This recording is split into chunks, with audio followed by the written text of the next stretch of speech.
Hello dear viewers, I hope आप सभी को वीडियो पसंद आएगी। अगर वीडियो पसंद आए तो please like share comments and subscribe the channel maths with Kuldeep Sharma. आज की क्लास में हम एक इंपॉर्टेंट कांसेप्ट, एक ऐसा टॉपिक पढ़ने जा रहे हैं, अरिथमेटिक प्रोग्रेशन, जो कि 10th क्लास का 5th चैप्टर रहेगा। अगर आप 10th क्लास के बाद भी ये कांसेप्ट रहेगा, AP arithmetic progression, GP geometrical progression, AP GP HP, आप 11th क्लास के अंदर पढ़ेंगे इसको। अगर आप कॉम्पिटिटिव एग्जाम्स की तैयारी करते हैं, अगर आप कॉम्पिटिटिव एग्जाम की तैयारी करते हैं तो वहां पर भी इस कंसेप्ट का, एपी जीपी का एक इंपॉर्टेंट रोल होता है। वहां से भी कंपटीशन के अंदर आपसे क्वेश्चन पूछे जाते हैं। तो भी सबसे पहले एक माइंड में आपकी बात आई, क्या है अरिथमेटिक प्रोग्रेशन, किस लिए पढ़ना है ये और कैसे पढ़ना है। देखो भाई, अरिथमेटिक प्रोग्रेशन पढ़ने से पहले आपको एक वर्ड बता देता हूं, सीक्वेंस। ये बात आपको समझ आनी चाहिए। अरिथमेटिक प्रोग्रेशन को सीखने से पहले, इसको जानने से पहले हम बात करेंगे सीक्वेंस की। अब डे टू डे लाइफ में हम काफी ऐसे काम करते हैं कि हम उस काम को करते रहते हैं, लेकिन हमने कभी ऑब्जर्व नहीं किया, कभी भी हमने उस पर ध्यान ही नहीं दिया। आप सीढ़ियों पर चलते हैं, सीढ़ियां चढ़ते हैं, स्टेयरकेस होते हैं, तो वहां पर क्या होता है,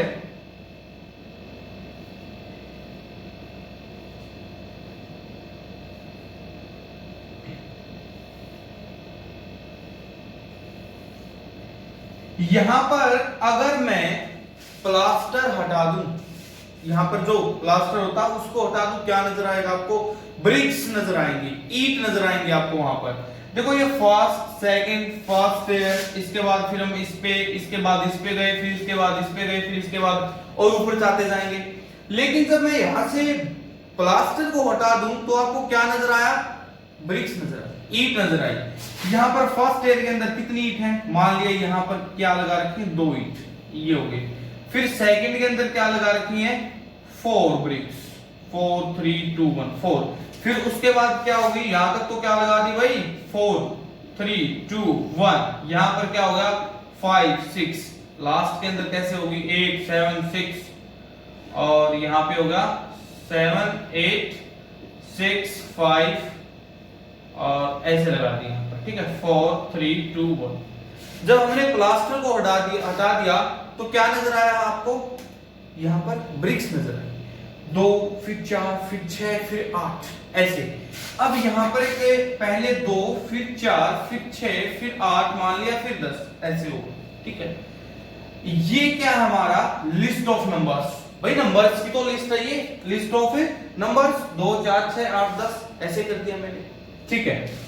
अब चलो एक एग्जांपल और ले लेते हैं, आपको और इजी बना देते हैं।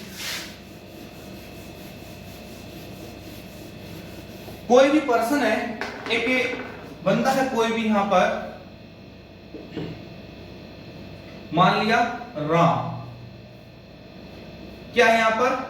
ये पर्सन है राम, और राम की जॉब लग गई भाई, राम की जॉब लग गई और सैलरी हो गई उसकी 5000 रुपए। सैलरी कितनी हो गई? 5000 रुपए। स्टार्टिंग में उसकी जॉब लग गई और सैलरी हो गई 5000 रुपीज, ठीक है। इसके बाद एवरी ईयर उसको हम क्या है? बढ़ा रहे हैं, इंक्रीज कर रहे हैं। 1000 रुपीज इंक्रीमेंट दे रहे हैं इसको। अगले साल 6000, next year 7000, next year 8000, next year 9000, ऐसे हम इसकी सैलरी को इंक्रीज कर रहे हैं। 5000 से 6000, फिर हमने किया 7000, फिर हमने किया 8000 9000, ऐसे।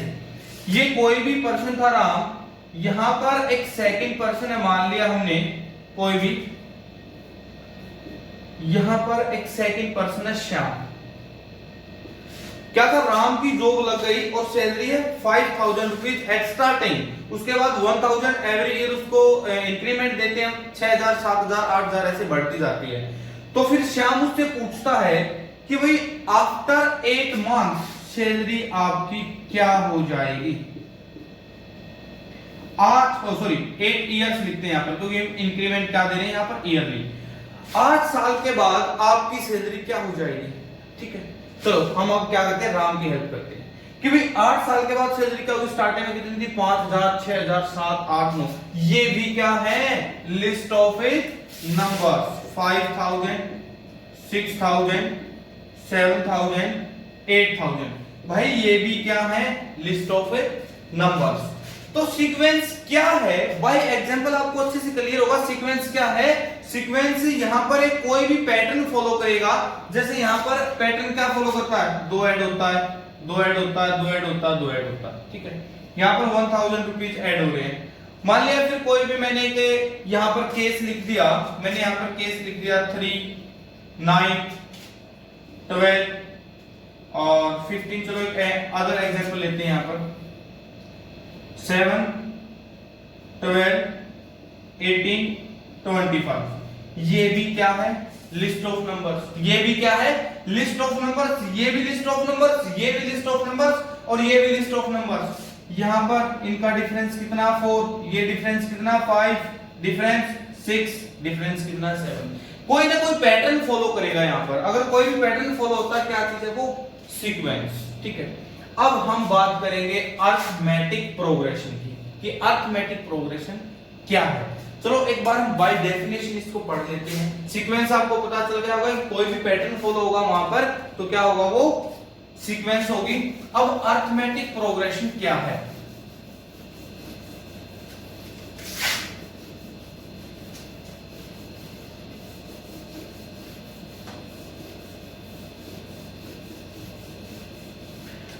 An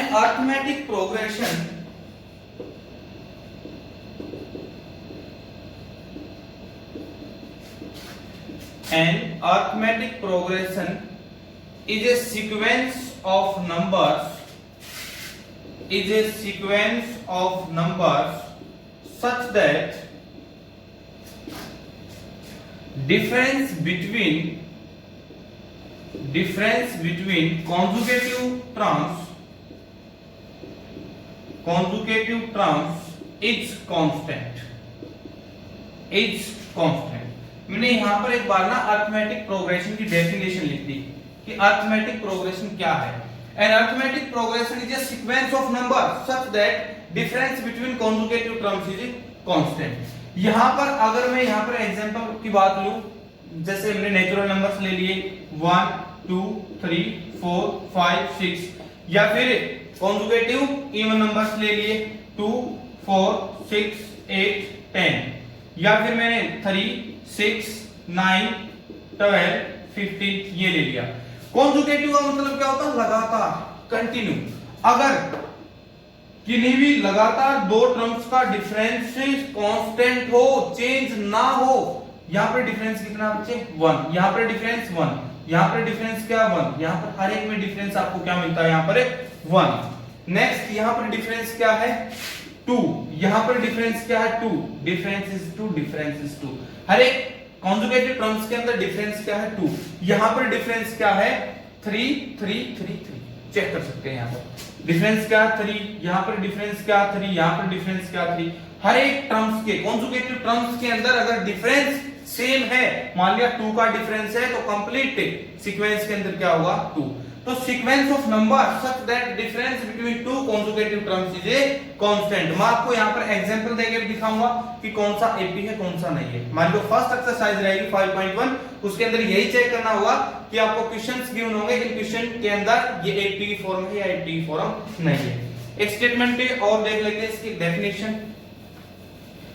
N arithmetic progression is a list of numbers and arithmetic progression is a list of numbers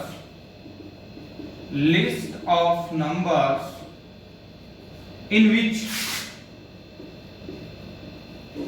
each term obtained by adding same number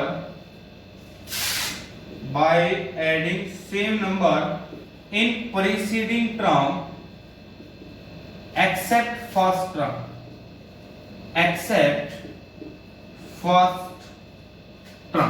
मैंने एक डेफिनेशन और लिखी यहां पर अरिथमेटिक प्रोग्रेशन की। बात सेम है, आपको समझ आनी चाहिए बात। An arithmetic progression is a list of numbers, वही लिस्ट ऑफ नंबर्स है जिसके अंदर क्या होगा, each term obtained by adding a same number in preceding term except first term. जैसे यहां पर एक मैंने लिख दी, यहां पर एक लिस्ट ऑफ नंबर्स बनाई मैंने, यहां पर सीक्वेंस ऑफ नंबर्स लिखा। चलो वही बात कर लेते हैं सैलरी वाली, 5000, 6000, 7000, 8000, 9000, ठीक है। यहां पर क्या है, अरिथमेटिक प्रोग्रेशन एक लिस्ट ऑफ नंबर्स है in which each term obtained by adding same number in preceding term except first term. यहां पर ये हमारी फर्स्ट टर्म है, ये क्या है, इसके अंदर मैंने कितना ऐड किया 1000, फिर फर्स्ट टर्म को छोड़ के इस टर्म के अंदर कितना ऐड किया मैंने 7000 बनाने के लिए 1000, 7 से 8000 बना कितना ऐड किया 1000। चेक करो आप, 1000 1000 ऐसे आप ऐड करते गए, 1000 यहां पर ऐड करते गए आप। तो अरिथमेटिक प्रोग्रेशन आई होप आप सभी को क्लियर हो गई होगी कि अरिथमेटिक प्रोग्रेशन क्या होती है। An arithmetic progression is a list of numbers in which each term obtained by adding a same number in preceding term except a first term। या फिर an arithmetic progression is a sequence of numbers such that difference between two consecutive terms is constant। arithmetic progression sequence से आपको clear हो गई होगी बात। अब यहाँ पर अब आपको क्वेश्चन ऐसे पुट करेगा फर्स्ट एक्सरसाइज के अंदर, आपको यहाँ पर लिस्ट ऑफ नंबर्स देगा, चेक करना है कि एपी है या नहीं है।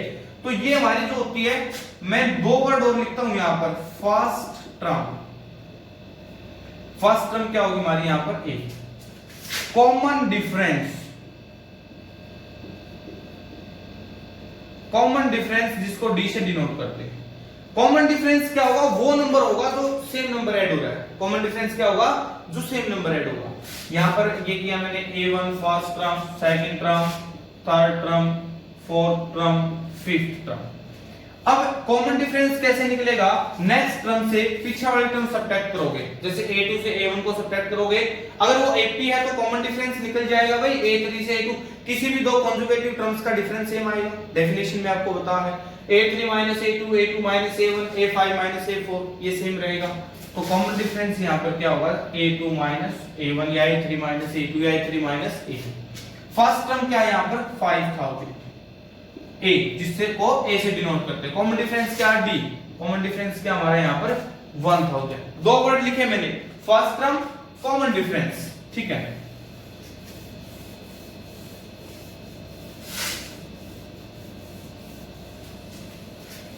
अब आपको पता होना चाहिए कि एपी क्या है। एपी भाई फाइनाइट एपी भी हो सकती है, फाइनाइट एपी और infinite AP. Finite AP, infinite AP. Finite जैसे हमारी ये क्लोज करके यहाँ पर फाइनाइट एपी है 2 4 6 8 10 और 1 2 3 4 5 सो कहां तक, ये क्या हमारा अप टू 5 टर्म्स। कहां तक है ये, 5 टर्म्स तक, अप टू 5 टर्म्स। ये क्या हमारा अप टू शो ऑन, ठीक है। तो फाइनाइट क्या होगी, जहां पर वो क्लोज होगी, जहां पर उसको फाइनाइट होगा, जहां पर हम पता लगा सकते हैं कितनी टर्म्स हैं, कितनी नंबर ऑफ टर्म्स है इन दिस एपी। इस एपी के अंदर कितनी टर्म्स है। AP mean that arithmetic progression. और भाई प्रोग्रेशन क्या है, भाई प्रोग्रेस करता है कोई भी इंसान, कोई भी पर्सन प्रोग्रेस करता है, वो क्या होगा, पॉजिटिव भी हो सकता है, नेगेटिव भी हो सकता है। पॉजिटिव भी हो सकता है, नेगेटिव भी हो सकता है। जैसे कोई भी बच्चा है, पढ़ना स्टार्ट करता है, सीखना स्टार्ट करता है, वो क्या करेगा भाई, आज उसने एक 2 की टेबल स्टार्ट की, फिर उसने 3 की, फिर उसने 4 की, फिर उसने 5 की, तो पॉजिटिव प्रोग्रेशन उसकी, यानी कि डेली के वो एक टेबल ज्यादा याद करता है। अगर उसने 5 तक याद किया, छोड़ दिया उस काम को, इग्नो 5 की भूल गया, फिर 4 की, 3 की, प्रोग्रेशन तो नेगेटिव भी है। कॉमन डिफरेंस 0 भी हो सकता है, कॉमन डिफरेंस पॉजिटिव भी हो सकता है, कॉमन डिफरेंस से नेगेटिव भी हो सकता है। ये बात ध्यान रखना, common difference is positive, negative और is equal to 0। Infinite AP, जहां पर हम जो टर्म्स हमारी वो फाइनाइट ना हो, जहां पर हम टर्म्स नंबर ऑफ टर्म्स ना बता सकते। तो A first term, D common difference, और यहां पर एक एन है, एन होती है हमारी last term. Last term n क्या होगी, लास्ट टर्म, मतलब जो भी एपी क्यू हमारे पास उसकी लास्ट टर्म, उसको कैसे डिनोट करेंगे, एन से। और यहां से एन कैसे निकालेंगे, A plus n minus 1 into D, मतलब कि लास्ट टर्म। भाई एक बात बता देता हूं, ये चैप्टर जो है बिल्कुल ही इंटरेस्टिंग और इंपॉर्टेंट चैप्टर है, ध्यान से इसको सीखना है, पढ़ना है। दूसरी बात, ये फॉर्मूला बेस्ड चैप्टर है, जो भी चैप्टर फॉर्मूला बेस्ड होता है वो इंपॉर्टेंट चैप्टर होता है और इंटरेस्टिंग चैप्टर होता है। कैसे भाई, वहां पर आपको डायरेक्ट वैल्यू पुट करनी होगी, फॉर्मूला के अंदर डायरेक्ट आप वैल्यूज पुट करोगे। तो an लास्ट टर्म कैसे निकालोगे, first term plus total number of terms minus 1 into D, D मतलब कॉमन डिफरेंस। जो एक हमारी स्टैंडर्ड फॉर्म होगी एपी की, वो क्या होगी, a plus D, a plus 2d, a plus 3d, a plus 4d, ऐसे चलेगी। जो हमारी एक standard form for an AP क्या होगा, a plus D, a plus 2d, a plus 3d, a plus 4d। यहाँ पे a plus D minus a क्या बचा d, a plus 2d minus a plus d क्या बचा d, d मतलब common difference. Thanks everyone, I hope ये video आपको पसंद आई होगी, और अगर वीडियो पसंद आए तो please don't forget to like, share, comments and subscribe this channel. Thanks everyone.